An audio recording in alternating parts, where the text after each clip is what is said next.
بسم اللہ الرحمن الرحیم۔ السلام علیکم ویورز، آج کی اس ویڈیو میں ہم بات کریں گے کہ آپ ہارٹ اٹیک سے کتنا دور ہیں۔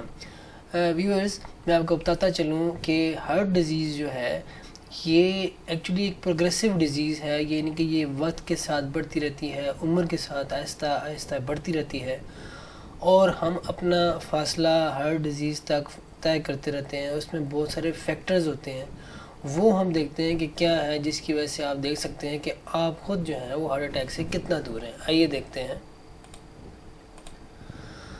فار ایگزامپل، سب سے پہلا رسک فیکٹر یہ ہے کہ 40 سال سے زائد عمر اگر آپ کی ہو گئی ہے تو آپ ایک کینڈیڈیٹ ہو سکتے ہیں ایک ہارٹ اٹیک کے۔ ٹھیک ہے، کبھی بھی 40 سال سے زیادہ لوگوں کو ہارٹ اٹیک زیادہ ہوتے ہیں، یا کوئی بھی ہارٹ کی ڈیزیز جو ہے ان کو زیادہ ہوتی ہے۔ اسی طرح موروثیت، اگر آپ کی فیملی میں ماں باپ یا آپ کی جو سگے ماموں یا سگے چچا انکل آنٹیز جو ہیں ان کے اندر اگر ہارٹ ڈیزیز موجود ہے تو آپ بھی رسک پر ہو سکتے ہیں۔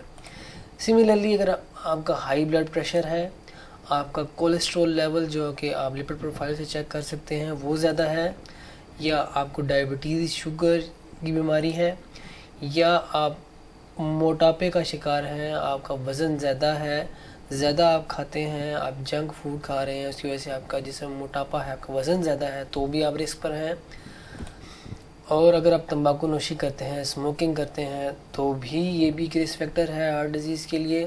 سملرلی، اگر آپ کی لیپڈ پروفائل میں ہائی ٹرائیگلیسرائڈز آئے یا ہائی VLDL آئے تو، اور اس کے ساتھ ساتھ آپ کی غذا جو آپ ساری زندگی استعمال کرتے رہیں، اگر آپ جنک فوڈ جس کے اندر کاربوہائیڈریٹس زیادہ ہیں یعنی کہ میٹھا، اور اسی طرح اس کے اندر نمک زیادہ ہے، سالٹ زیادہ ہے، اور کولیسٹرول یا زیادہ تلی ہوئی چیزیں جو اگر آپ کھاتے ہیں زیادہ تر، تو بھی آپ ہارٹ اٹیک یا ہارٹ کی کسی بھی دوسری بیماری کے رسک پر زیادہ ہے، اور آپ کا فاصلہ ایسی بیماریوں سے کم ہوتا جا رہا ہے۔ تو لہٰذا ان فیکٹرز کو کم کرنے کی کوشش کیجیے تاکہ آپ صحت مند زندگی گزاریں۔